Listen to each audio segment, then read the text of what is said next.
the story of an American hero, cheered and idolized by millions, a symbol of courage and true sportsmanship. The pride of the Yankees, a strange and fascinating drama in the real life of a man, his hopes, his dreams. In a nationwide poll, millions of Americans voted one man to play the coveted role. That man, Academy Award-winning Gary Cooper. Teresa Wright is the woman who loved and understood him. Well, Garrick, I think I could learn to like you. Walter Brennan, Dan Duryea, the Sultan of Swat, Babe Ruth, and there's Velos and Yolanda, and Ray Noble and his internationally famous orchestra. Well, you've been out with me 4 days in a row, and you're out with me here tonight. Well, isn't that what best girls do? The Babe's gonna try for a home run, but it's not for the crowd. I'll tell you something the crowd doesn't know anything about. This one's gonna be for a little boy in a St. Louis hospital. It's an IOU from the Sultan of Swat to a little crippled kid. Will he pay it?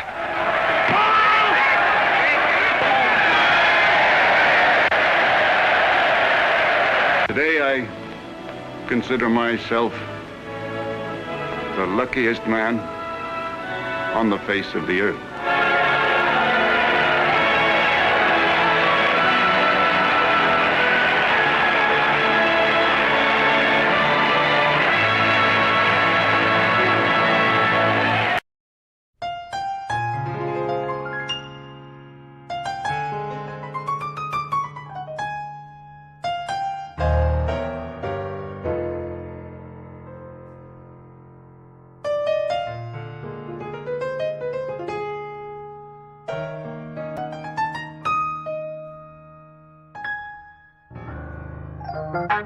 Reach out, oh,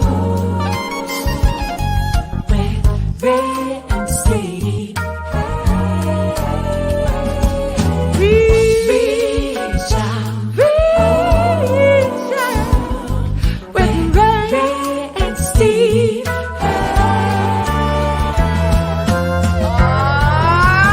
Take me out to the ball game. Take me out to the car.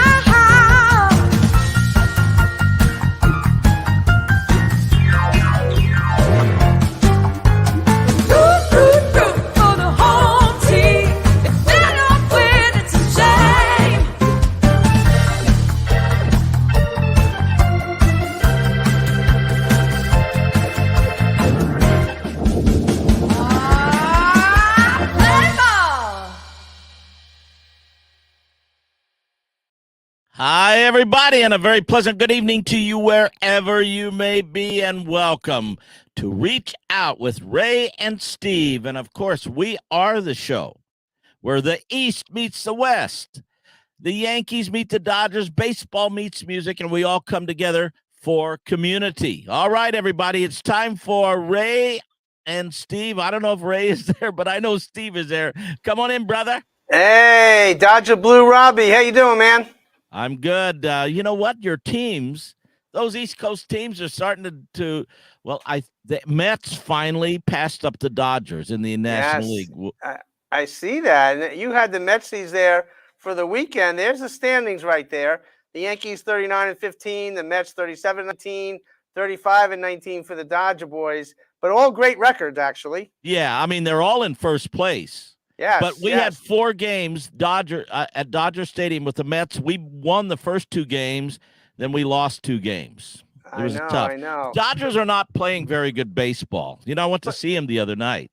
I know. I had a barbecue here on the East Coast. I said, let me put the Dodger game on and let me see how they're doing. And I looked closely. I said, is that Robby Robinson sitting behind home plate? He kept ordering Dodger dogs. Well, you know what?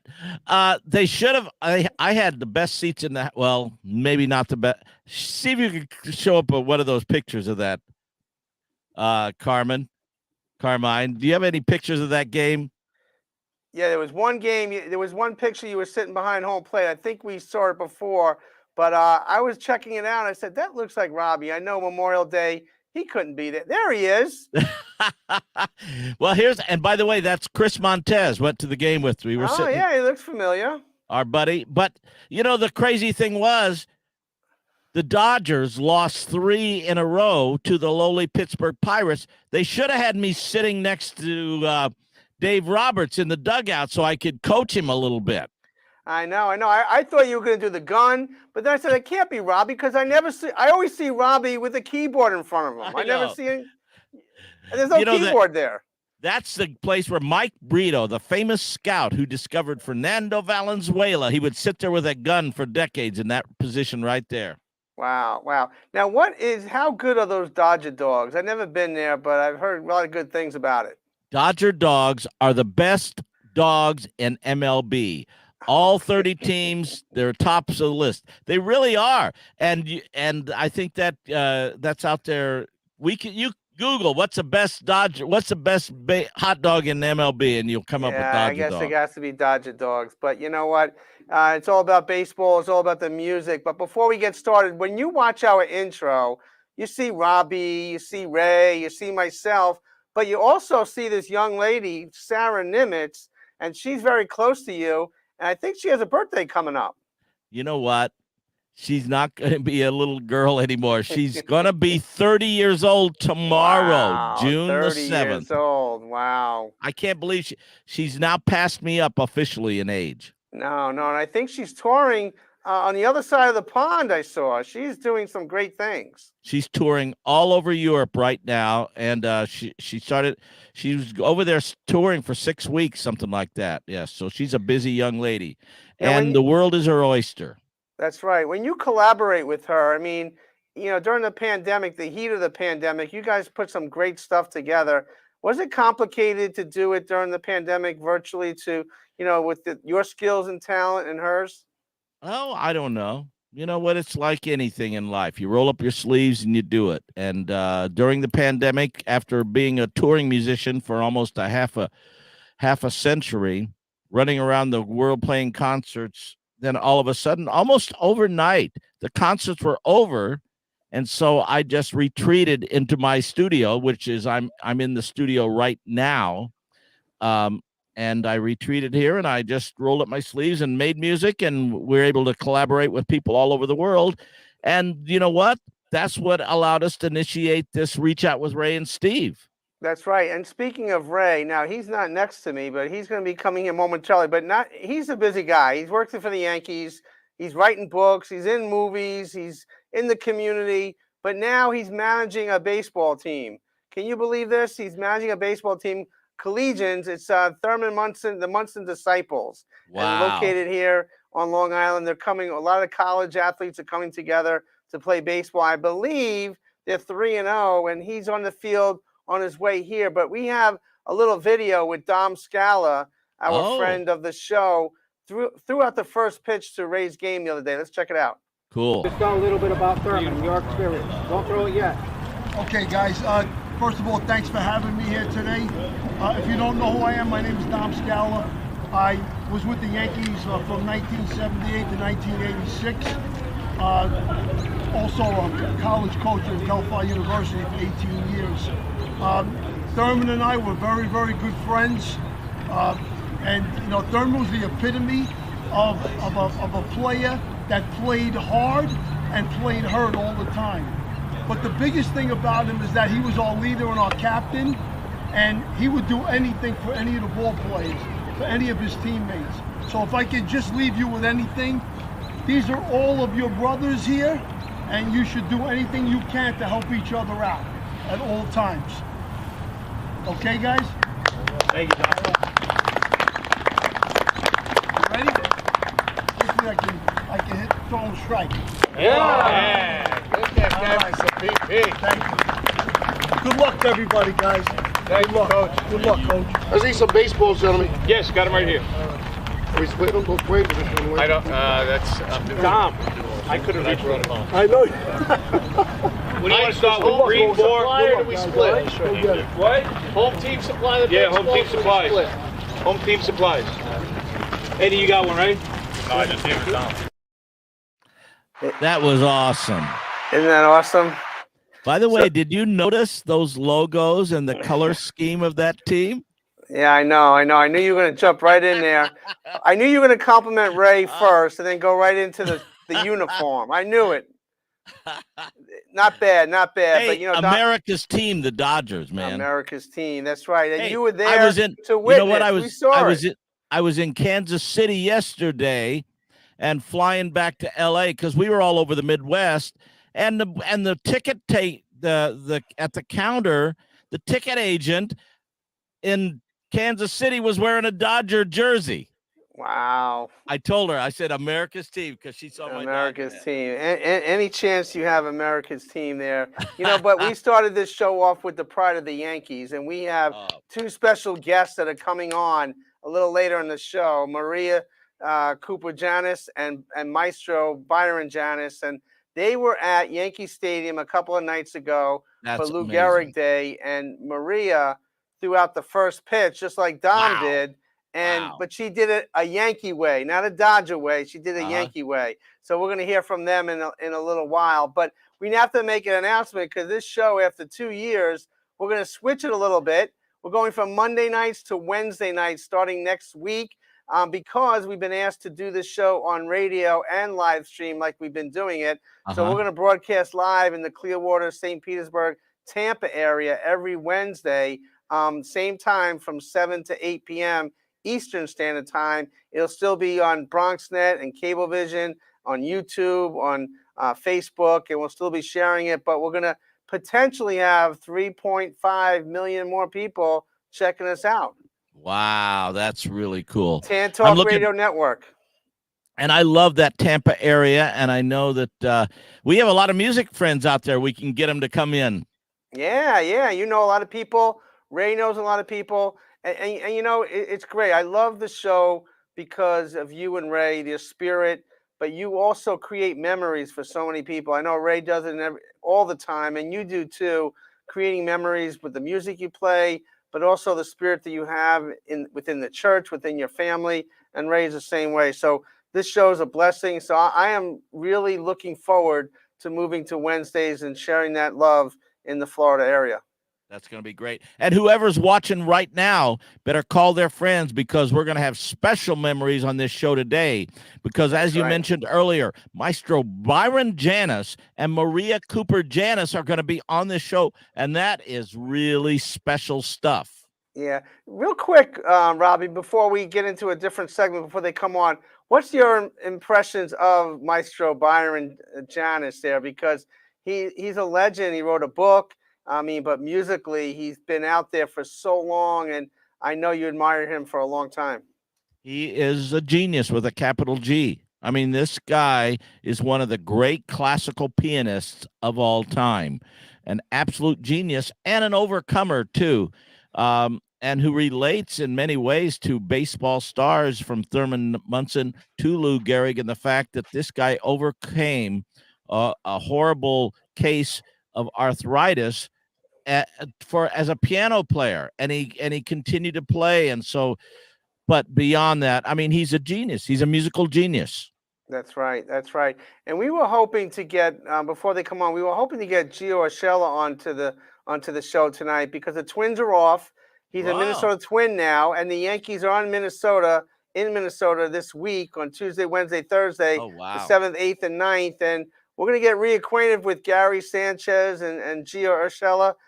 They're doing great for the Minnesota Twins. They're in first place. I mean, Gary Sanchez has 7 home runs, 27 ribbies. Gio has 5 home runs and 23 RBIs. And those guys are doing well with the Twins. So it's exciting. And maybe we'll get him on next week's show. But, when the Yankees are playing on the road against Minnesota, it's a little bit more exciting now that Gio's in the fold because he did a lot of great work for the kids in the Bronx. So I know Ray later when he comes on the show will share a little bit of that. But, you've been on the road too, Robbie, with Frankie Valli. You've been nonstop. You were in some great venues. Tell us about what's been in store for you with Frankie Valli the last couple of weeks. Well, last weekend was special for me because I got a chance to go back to my old stomping grounds. We played in St. Louis, which is just an hour away from Litchfield, Illinois. I'm from a small town. Oh, and that's some of the gang right there from Litchfield. We had over 100 people from the Litchfield area at the concert in St. Louis, and it was such a cool thing to see so many families, so many friends. And Frankie mentioned Litchfield a bunch of times in the concert. And by the way, the one guy up there, if you put that same picture up there, if you look to the left, the tallest guy in the picture is one of the Dodgers owners. He is one of the owner, and he's from Litchfield, and he is one of the owners of the Dodgers. His name is Bob Plummer. Wow. Now that's pretty close to home. When you're playing close to home like that, it means something special, right? Oh, big time. And I got a chance to go back to my hometown, Litchfield. I got to see my mother, saw so many friends and family, and it really is special. It's like, and now that's in St. Louis. So that was right across the street from our hotel was the ballpark. And I'll tell you what, the Cardinals do a great job of promoting their brand and making it a really family-friendly environment to come to the game. So that's right outside of the stadium, Cardinals Nation, and they watch the games right there on the screen, or if they don't go into the stadium. What else? Oh, there's Busch Stadium. I don't know what they officially call it now. The old stadium was Busch Stadium. Before that, it was Sportsman Park. And if you see that statue up there, that was Stan the Man Musial. Stan the Man Musial. Yes, indeed. I mean, St. Louis is really rich in tradition and baseball and sports. And let me interrupt you. That picture right there, that guy is Curt Flood. Mm-hmm. Now, Curt Flood was a family friend of ours, and he used to come over our house all the time. And he was also a painter, besides being a great, great all-star baseball player. And he painted a portrait of me and a few other portraits that he gave us. And so, and he was also monumental in the world of baseball. A lot of people don't know this, but I will digress for a second. That guy, Curt Flood, is the guy who first challenged the reserve clause in baseball. He sued baseball. Yep. And he lost the suit. But Marvin Miller, who was his attorney who had the suit, 2 years later, sued baseball again and won. And it's because of that suit, because of that guy who martyred himself, that every baseball player is now a free agent, and then they can now make $1 zillion. That's right. That's why the Dodgers are the Dodgers right now. Everybody calls them the new Yankees. Oh, that's what it is. Okay, yeah. Well, yes. He did open up the floodgates, and I think pitcher Andy Messersmith, but too back in the day, was very instrumental back then. And you know, we had a gentleman on the show a couple of times. I know he's a dear friend of yours, Tommy John. Yes. Now, Tommy John, right? I mean, we have some news to share. Robbie, won't you tell our viewers out there? Well, Tommy John, who's a friend of our show and has been on this show a number of times, and if you don't know the name Tommy John, then you have not watched a baseball game in the last 30 years. But Tommy John's name is mentioned more at every baseball game than Lou Gehrig or Babe Ruth or anybody ever in the history of the game, because there's a surgery that's named after him, and that surgery is the one that allows all of the Tommy John surgery, which allows all these players to have an extended career. And he donated that cast on Friday night to the Smithsonian, and there was a big formal ceremony, and that's the cast. Yeah. And all the Dodgers and Tommy and even Dr. Frank Jobe, who did the surgery, had signed that cast. Right, and for you young viewers out there, this took place in the early to mid 70s. Yeah. And when he came down with that, he was ready. It was at mid-season, I think, in 1974. Yeah, I think it was 74. Uh-huh. Yeah, and then and from that day on, Dr. Frank Jobe reconstructed his elbow and his arm, and he had a brilliant career. I think he won 288 games, a little short of 300. He should be in the Hall of Fame. I mean, but he's not at the time, but maybe one day he will be. And I know during the pandemic, he struggled for a little bit. He overcame, significant challenge, illness back during last year. And now he's doing a podcast, and he's in great spirits right now. Yeah, and he's a great guy, and definitely, as a matter of fact, a buddy of mine, his son, who's a college baseball pitcher, just had Tommy John surgery 2 weeks ago, and I called Tommy, and he called this kid, which was really special for this kid, to encourage him.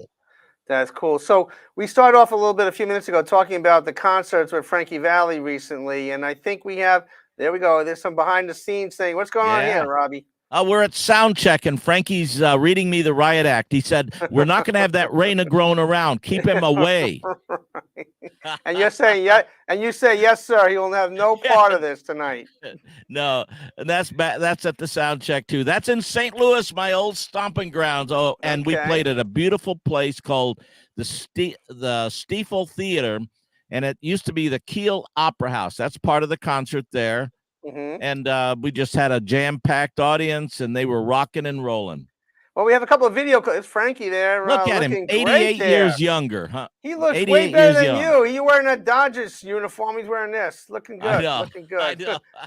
But we have a couple of clips of some of the songs that people were listening to last couple of nights. Let's check it out.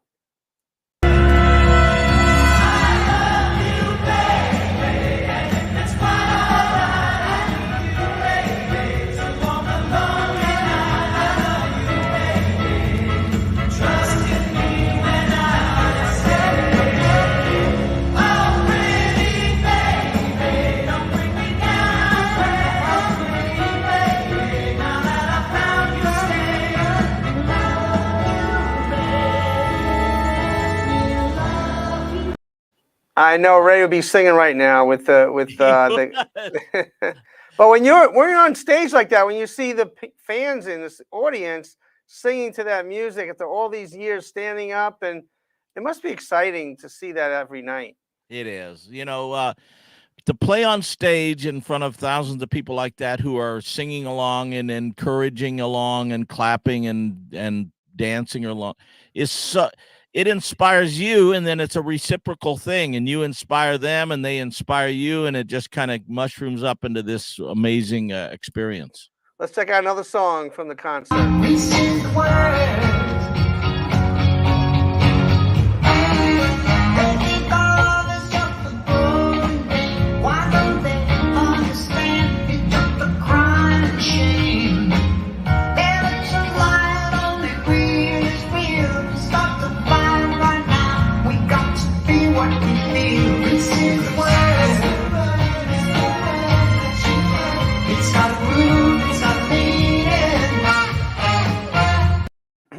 I think that's part of the show where the younger people say, "Hey, I heard that song."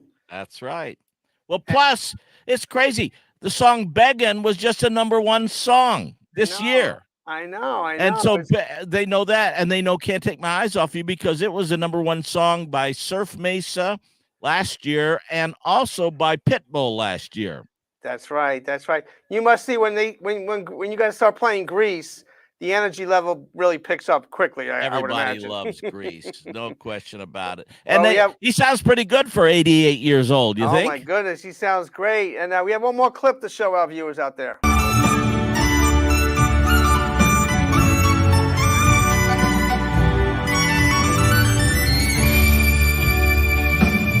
Robby Robinson.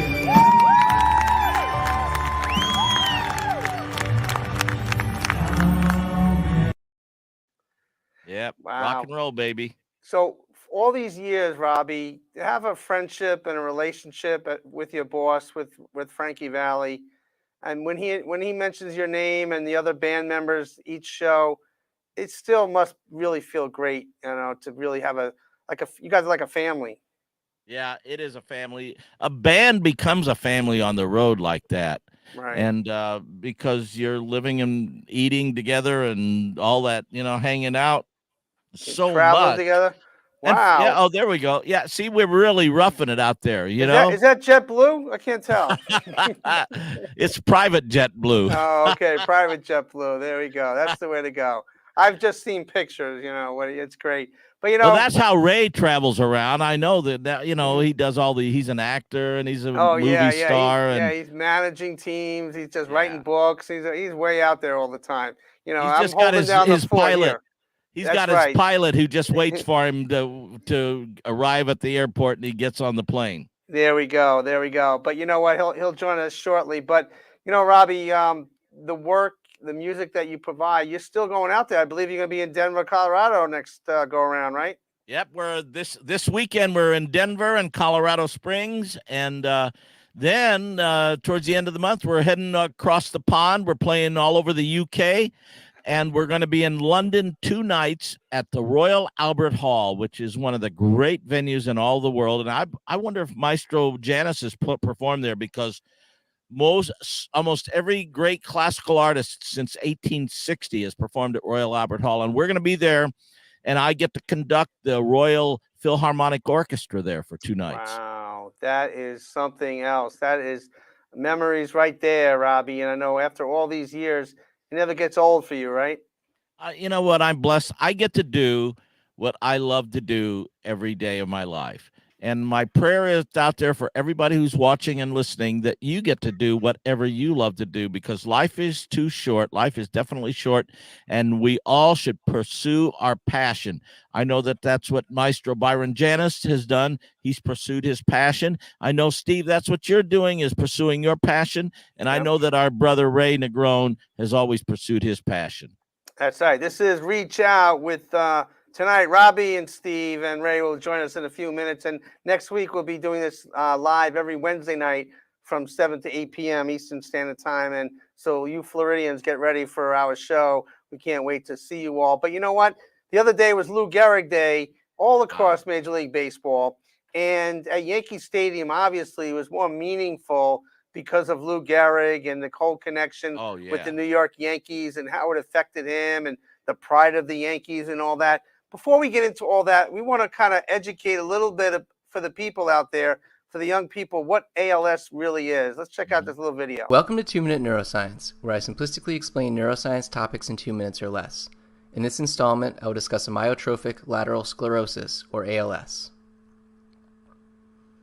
Also known as Lou Gehrig's disease in the US and motor neuron disease in the UK, ALS is characterized both by muscle spasticity and a progressive weakening of the muscles. As the disease progresses, patients may lose hand and arm function and experience difficulty walking, speaking, and even breathing.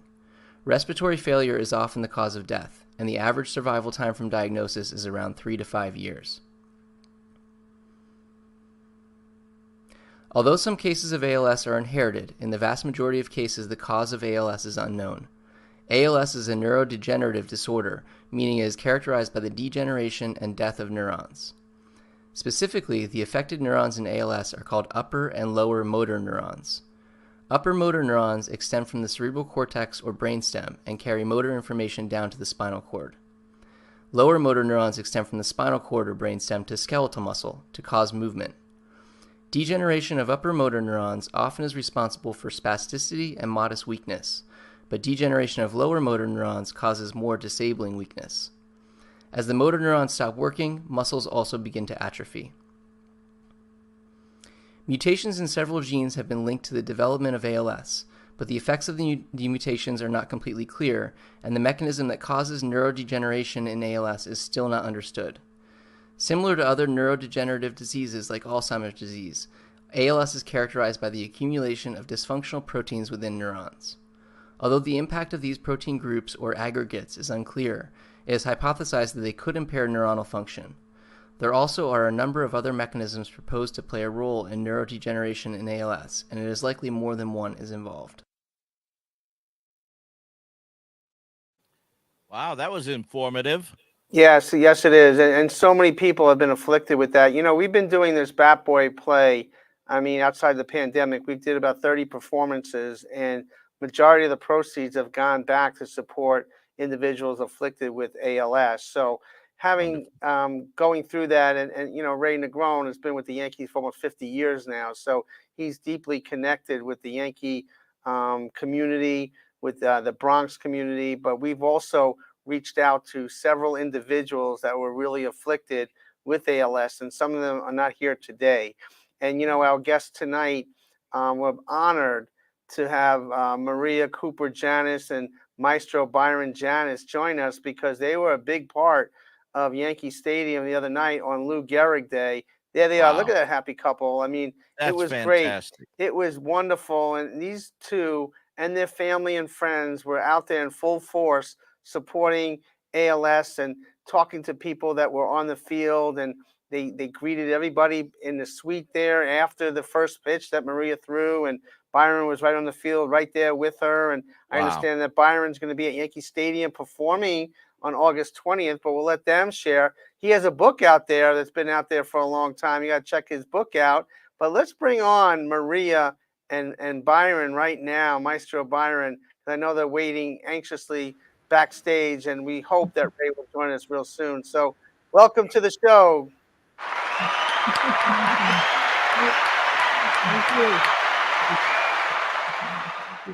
That's all our fans in the studio there. We are so honored to have you both on, and that was so amazing to see you throw out that first pitch, Maria. Oh, it's amazing I didn't fall over. That's great.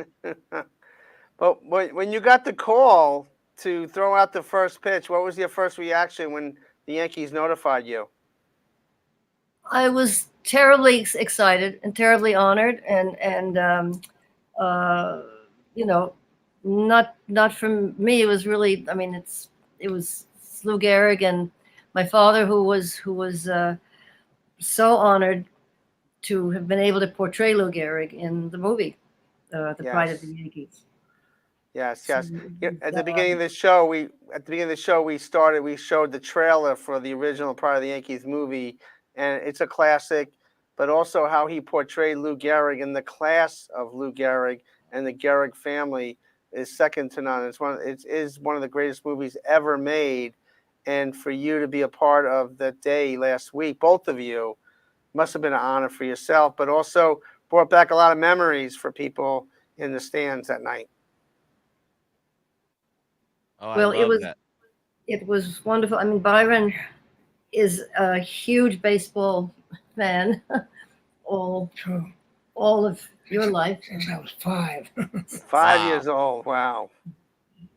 So, And I want to say for our viewers, and especially the younger viewers who may not have seen that movie, but that movie, Pride of the Yankees, is, by all accounts, by everybody who really knows movies and music and baseball, that the greatest baseball music ever made.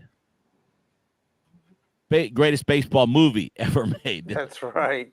That's right. That's right. And I know my father felt very, very, very intimidated when he was approached to portray Mr. Gehrig, and he felt, oh my God, you know, I can't fill those shoes. And anyway, other people prevailed, and he was coached by Lefty O'Doul. Oh yeah, and great pitcher. My father was right-handed, and of course, so right. he had to learn a few tricks, and one of the exercises that he was given was to chop wood left-handed. Oh wow! That they felt that would, you know, give him the right movement, the right motion, and I think the right strength in his arms. Well, what really jumps out in that performance by your father to me is his heart and his soul just jump off of the screen, and they show the character that everybody now relates to Lou Gehrig, and I'm assuming Lou Gehrig had, because he was an amazing, beyond just a player, but just a great character, a man full of character.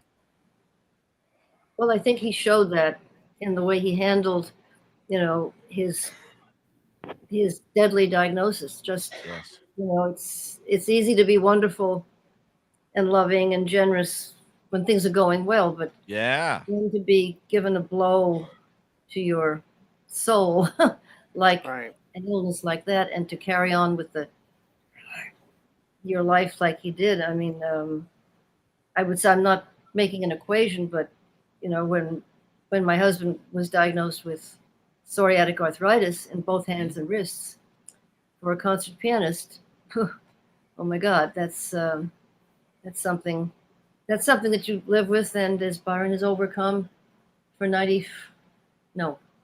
How many years? About 40 years. I got that in 73. 73, yeah. So Almost it's 50. they're almost over 57 years or 55 years. But I think, yeah, you hit the nail on the head, Maria, that there is a definite parallel that Maestro Byron had with Lou Gehrig in terms of overcoming something that is just horrific to a concert pianist. Maestro, can you talk a little bit about overcoming your arthritis? Well, I think it's overcoming in general that is important. And people give up too soon. Mm-hmm. Talented people give up. For me, it's passion and persistence. Amen, brother. Because I love of it. times when I really was as wet as the other and cried my eyes out when I was very young. I thought I'll never be able to do it, but I kept at it, and nobody knew I had any problems for a long time. Wow. It was announced. Wow. Well, I think that's a secret ingredient I've seen in every successful people in the music, every successful person in the music business, but also in baseball, that passion, that tenacity to work and to live it and breathe it and overcome whatever is facing you, which goes back to kind of Tommy John in a way. We talked about him earlier.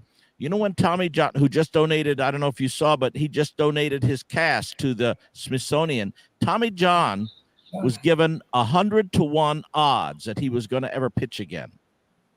Wow. Yeah, That's the same. Wow.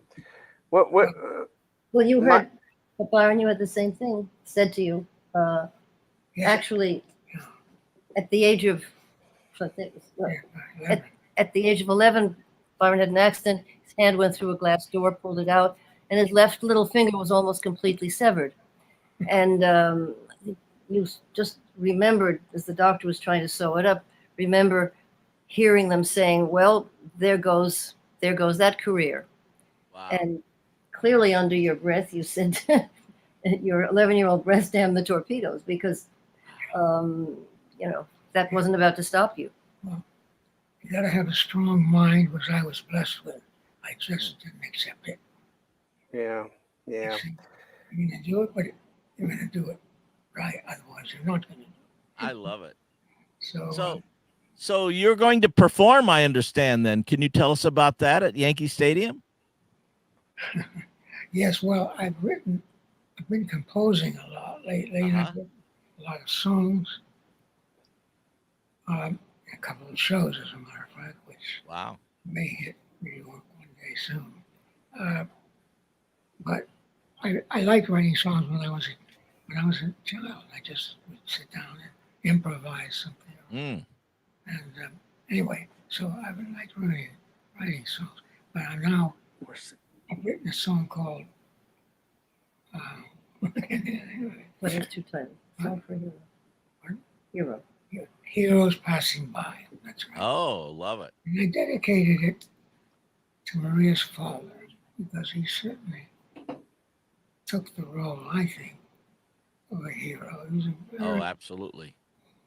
very simple man, from what I hear. I didn't know him, unfortunately. But you can see in the films and his way of handling things. He had no star complex, so to speak. Ego. You know, the ego is the quickest destroyer of talent. Oh, amen. Oh, yes, I love that. Yes. It really is, because if you've got that kind of an ego, you're not going to grow. You think Right. That's great. That's powerful. Right. And the humility of Gary Cooper jumped off the screen no matter what role he was playing. That's so true. And That's right. he was unlike any other star in that respect. He really We would love to hear a recording or a performance of your song once you do that show over at Yankee Stadium. I will play that song. Awesome. All right. We've got to get a top singer to sing it on that date. Uh-huh. It's August 20th, and I believe the powers that be are looking for the appropriate singer. Oh, yes. Oh, okay. Okay. How was that experience being on the field at Yankee Stadium last week? Because I saw you talking to the players, but I also saw you talking to some other people that there you are, I think, with Aaron Boone at Yankee Stadium, but with other people that were challenged with ALS. Maria, how was that for you? Well, Byron and I both have lost very close friends from ALS, or to ALS. So it's not a foreign experience for us to be with people who are in the process of dealing with it at various stages. And as a matter of fact, man, forgive me interrupting, I did a benefit at Carnegie Hall for ALS with Reggie Jackson coming down. Oh, wow. 4 hands. We did. He was at the piano, He was at the sitting with piano. Byron. Oh, okay. Oh, wow. Reggie. So I know Reggie plays. He can swing the bat pretty good. How does he do on the piano, Maestro? Pretty good. It's not quite the same as the bat. And Robbie, Reggie could swing his hips a little bit when he's in the baseline too, right? Yeah, don't go there. But Maria, I mean, all the work, and Byron, Maestro Byron, all the work that you do must be so rewarding after all these years. And I think we have a guest here that's coming on. He's en route here. Oh, whoa, there he is. Ray Negron. Ray, Hey, welcome. Ray. Hi. Hi, Ray. How are you, Maria and Byron? It's so great to see the two of you. I'm at my baseball game, the Thurman Munson Disciples baseball team, and but I couldn't not come on for a minute just to say hello to two of my very favorite people in the whole wide world. Oh, that's so sweet. Thank you. Well, you're one of our favorites. Thank you, Byron. And hey, Byron is going to be playing the piano at Yankee Stadium. I can't wait. And by the way, Maria is going to be pitching against the Boston Red Sox. Okay. Oh, yes? I saw that strike that she threw. Wow, she's got an arm. She has a good slider. Good slider. A chance. Well, listen, I got to let you guys go, but I just wanted to say hello, Maria. I love you so much, Byron. I love you so much, and I am so proud to call you my friend. Thank you. Well, we are. Ray, we feel the same about you. You're a special person. Very much so. Very much so. Thank you, guys. And by the way, as you all know, I pray to Gary Cooper after I pray to God. So remember that. Well, I'll tell you some good stories then afterwards when we. All right. You guys take good care, and I love you guys so much. And Robby Robinson too. Steve, you're okay. Yeah, I'm okay. You know, Ray, keep the seatbelt on, Ray. That's good to see you got your seatbelt on. Are you in your Learjet there? No, we just finished playing. Oh. I don't have Frankie Valley money. Nah. You got Yankee money, buddy. Yankee money. See you guys later. I love you guys. See you later. Love you too, Ray. You know, I mean, Ray Negron brings the spirit, everything that he does. You know, he does movies, he does shows, you know, he does he works for the Yankees for 50 years. He's in he manages baseball now. I mean, again, after all these years, so it's amazing the things that he does. And you know I can speak for myself. I know Robbie too. We're thankful that you know he's our friend and you know brother here. But to see you guys on the field the other night was really, really special. And I know there was a piece of art that was shown as well, and that was kind of inspiring to hear the story behind it. But to be on the field with so many great people, Byron and Maria, how was that for you? Well, it feels wonderful. I love the. Well, that's one thing, but meeting some of them who come. Baseball is an amazingly popular sport. Oh yeah. Yes, really is. And the audience the other night was was tremendous, I thought. It was just packing full stadium. Yeah. Beautiful stadium that is. Yeah. I mean, then we was talking. It's not only a physically beautiful stadium, but we've been in a few stadiums, and there's a spirit and a feeling in Yankee Stadium it's just sort of whirls around the space, and then the people who are in it. I don't know. It's good vibes, if you will. I've never felt anything quite like that. I have two earlier decades ago experience with baseball. One, I went to grade school with a name you probably know, Wes Parker. Oh yeah, Dodger first baseman. Yeah. Well, Wes was, I think he was a couple of years younger than I was, but we went to a great school in Brentwood. But he was always the nicest, terrific fellow. And then many years before I met Byron, but I did go out several times with Peter O'Malley. Wow. Who is that? For the audience, that was the Dodger owner for decades. His father, Walter O'Malley, is the man who brought them out to L.A., and then Peter O'Malley, who is, everybody has nothing but great things to say about Peter O'Malley.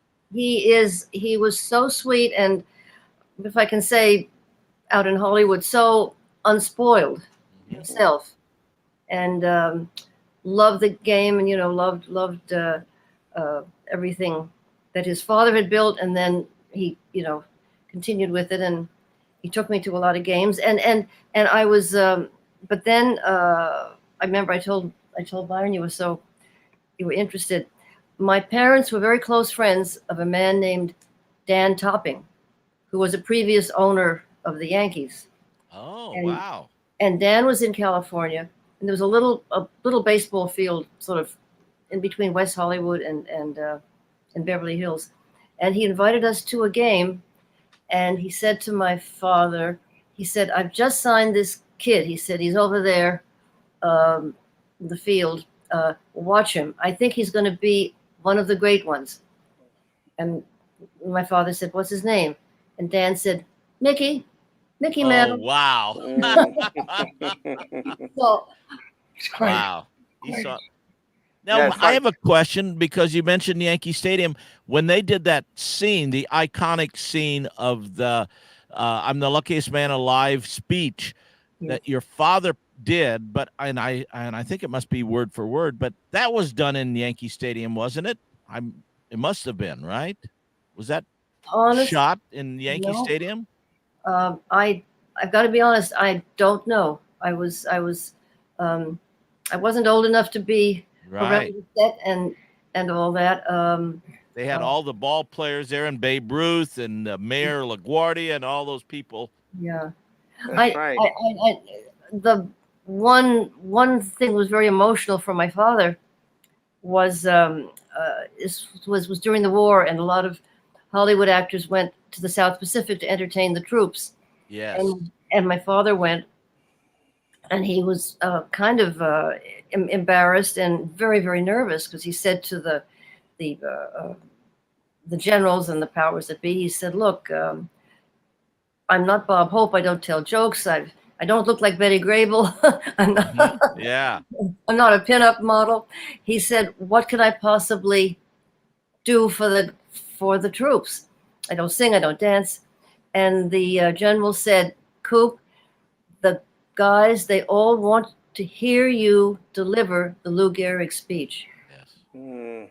And we have a wonderful photograph of him sitting under a tent, and it's raining, and he's trying to write down from memory exactly the words of the speech. Wow. And then there's a picture of him standing up, talking to these men and women who knows if the next week and who of them would be alive, because they were going off to fight.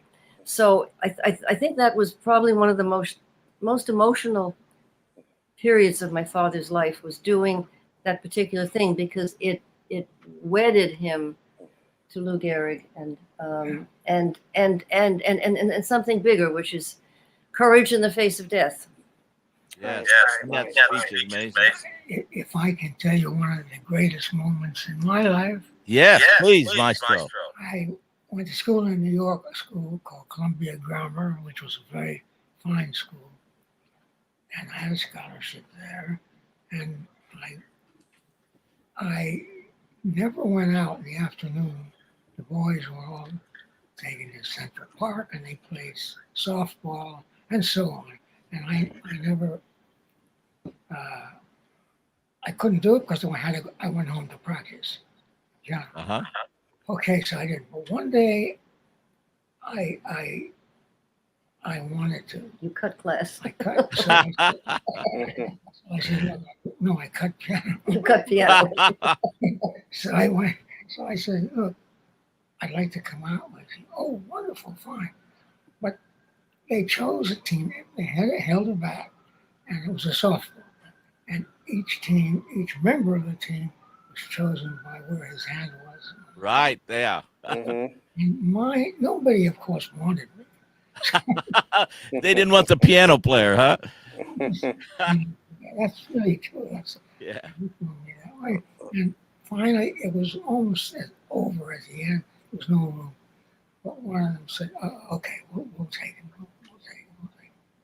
Well, when I got up to the plate, I just looked at the pitcher, watched the softball. First, he threw a couple of softballs. He threw it right.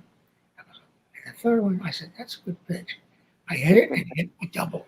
All right. Never did anything in that area again. You can't imagine what that did for me in the school. Oh, yeah. Wow. Isn't it amazing? No longer the piano player. I was a softball player. Wow. I have a question for you, Maestro. I've had a chance. Oh, that's that artwork. Let's talk about that artwork, huh? Steve? Well, I hoped, I thought that, because I am a painter by profession, and I thought that maybe making some paintings available for auction might help raise some money for ALS. So this is one of the pictures that will be available. The exact date, I don't know when. It'll be sometime, I think, during the summer. It's a painting. I think it's cut off in that image. It's a basket of sunflowers. Mm-hmm. Oh, beautiful. awesome. Well done. Beautiful, beautiful painting. And we're almost out of time, but 2010, real quickly, the book came out. What gave you the motivation to write that book at that time? Is it me or you? Oh, there. No, You know, Chopin and beyond. There's been another part of my life which is very unusual and which a lot of people have trouble believing, but it's called the paranormal. The book Chopin and Beyond and My Extraordinary Life in Music and I hate the name paranormal. It's for me it's the unknown. The unknown, which everything is unknown and it's not possible until someone does it. Right. Then it's very possible and very normal. Everybody the right brother. Sure, they can fly. Nobody ever thought they would, but they did fly. The first people to fly. So, for some reason, I have been gifted with something in that area of being able to recognize things that I never knew before. Having things more than our five senses. Yes. Information, I guess, is the best word. More than our five senses. People who don't believe it, many don't, but many more do now. Scientists are working in this field and want something in the house, minerals. It suddenly disappears, And where is it? It's in the other room. Huh. And they are now trying to find out where it goes, how it gets there, and what its trip is. So they're getting much more interested in this area. But it's been a major part of my life, and it's had many, many, many extraordinary experiences. And Maria's had some with me. So, Maestro, what is the Chopin reference in the title then? Chopin. No snippet. Chopin has been very close to me since I'm a young man. I loved the music that I played, a few waltzes when I was young, and I just said, my mother, get me a book, please, on Chopin. She said, but you know all about it. So, no, I said, Chopin the man. I want to know about the man. And I found out he was special. He was ill half his life, and he continued writing. And things happened to me with Chopin all my life. Wow. If I can tell you one, you won't believe it, but I'm going to tell it to you. They'll never ask us back on again. That's not going to happen. Come to the institution. Well, guys, we're out of time tonight. This hour flew by. We're going to have to get you back on, Maestro and Maria. Thank you so very much. God bless everything that you do, what you stand for, and your continued efforts to support people afflicted with ALS. Yes. Amazing. Yes, we have to have you guys back on if you would come back on. With pleasure. And thank you for what you do and how you bring the spirit of baseball out to so many tens of thousands of people in a whole unique way. Baseball meets music, huh? There we go. God bless you both, and thank you for joining us tonight.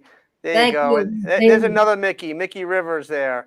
So, right. Yeah. The Mick right there, and there's Ray setting everything up. God bless you guys. We're going to take us home, Robbie, with a little Frankie Valli. How's that? A little snippet. Sounds like a plan. And we'll see everybody a week from Wednesday now. This is our last Monday night show. That's right. Jam and Jabba, come on right after this. Check this out. All right.